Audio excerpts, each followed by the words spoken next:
Hello everyone, this is Money Mom. Welcome to the channel. Today I want to chat with you guys about my grocery saving secrets that save us thousands. Let's get right into it. I know I've shared with you guys about how I have saved on groceries, but I want to tell you guys my grocery secrets that I think have made the biggest impact. Let me get into it. But before doing that, I kind of have to tell you how I used to shop. First of all, there for a while I was saving a lot of money because that was back in the day with the double and triple couponing. But then that went away, okay? And then I was buying a lot of meat, like full chicken breasts, and there's nothing wrong with that sometimes, but when you eat roast and chicken breasts and steaks and all that kind of stuff, and you're making meat your main, part of your meal, that can really add up. Not only that, I was buying a lot of drinks, like pop, things like that. So a lot of drinks and even more snacks. Now, we still buy snacks, but we do not buy near the amount of snacks we used to. As a matter of fact, when we had Aldi, that came to town, I used to buy Aldi, what I call, if any of you know what Aldi is, it's a German grocery store. They have the Aldi Fine section, which means specialty items, okay? And so they'd have holiday items, especially fall, winter. And so, I love everything salted caramel, pumpkin spice, gingerbread, caramel apple, maple, anything that's holiday flavor I really like. And so I would literally buy that whole aisle up, okay? I would buy everything. I'd want to try everything. And I would just throw things in the cart and not even add things up, not have a budget and whatever. I'm like, oh, it's Aldi, it's cheaper. And I would just do that, plus buying the meat, plus buying the snacks, plus buying the drinks. I mean, I'm not even sure how much I was spending, but I was spending quite a bit because I wasn't even being observant or mindful. So this is kind of what I'm doing now, okay?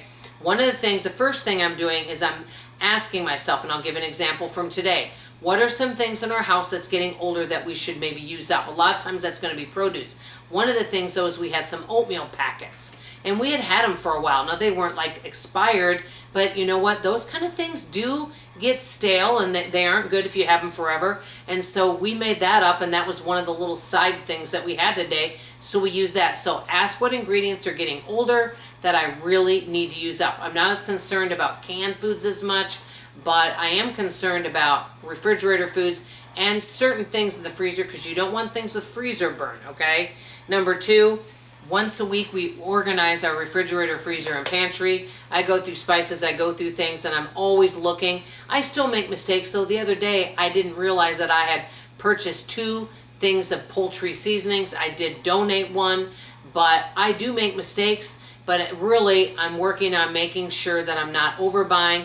Like, I did buy some hot sauce this week because that's something a few of the family members like to add, to their food. I thought, do I have a hot sauce? Found out I didn't have one, so I bought it. Now, if I bought a couple extra hot sauces, not a big deal. But still, it's good to be mindful so you don't over-purchase because then you can overspend and things can expire, okay? Also, I cook and bake several days a week. As a matter of fact, today, I'll tell you this quick story. I made this a big, huge sheet pan of pumpkin bars. Never made them with cream cheese frosting. They turned out really good. Well, I cut them up and separated them in different types of compartments, and I've been sharing them with people because, we don't need all of that. And so what I did is I brought them with me today when I went to go get a pedicure, and there was a little girl there, and I didn't know she would love them. I bought 4 for the family to share.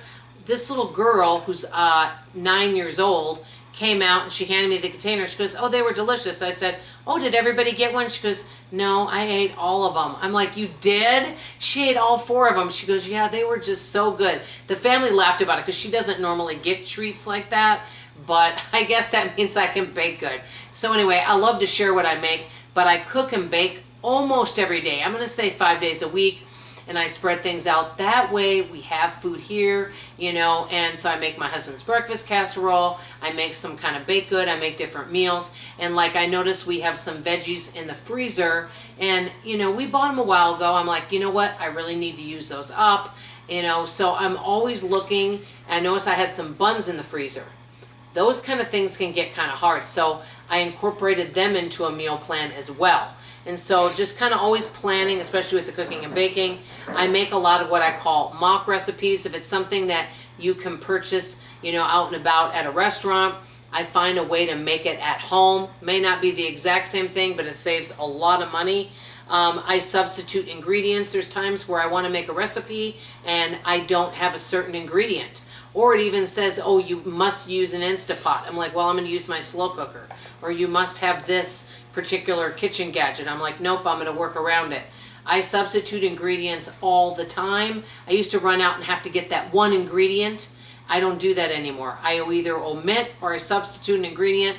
I'm going to say 90% of the things that I bake and cook turn out good. There are occasions they don't, but I'm going to say overall they usually do.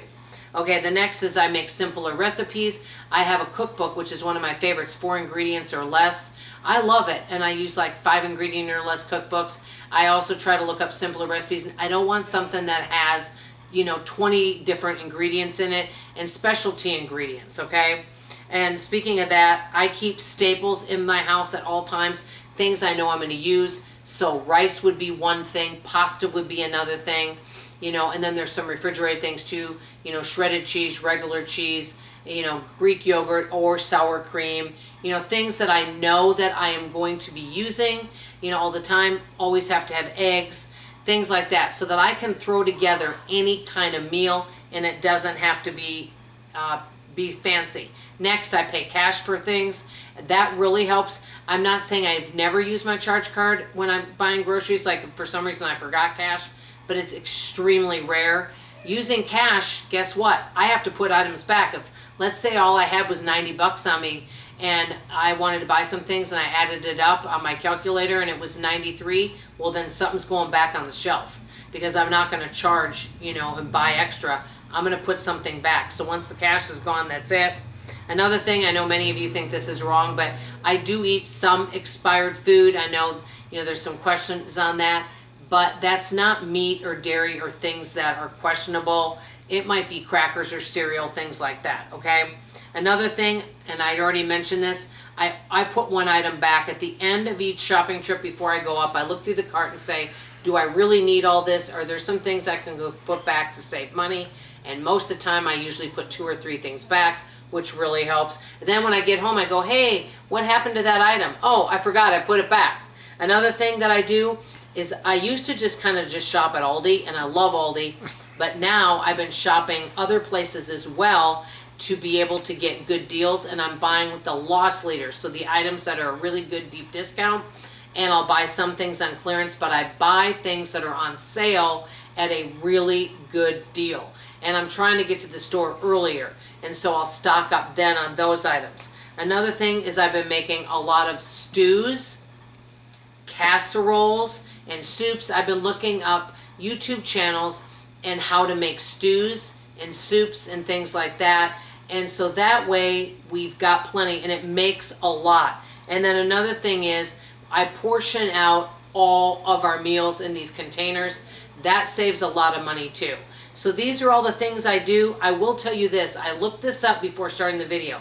The average family of 3 in the Dallas area spends, and the frugal families spend about $700 a month, but the average family spends $900 to $1,100 a month for a family of 3 for food items. Now, I don't know if that includes cleaning, but they're saying they spend about $900 a month. They say frugal families might, a family of 3 might spend between $600 and $700. We spend around $500 for a family of 3, which I think is pretty good. I could get it lower, and as a matter of fact, I'm going to be doing a video coming up on what would I do and how would I handle it if all I had was $300 a month for groceries for our family of 3.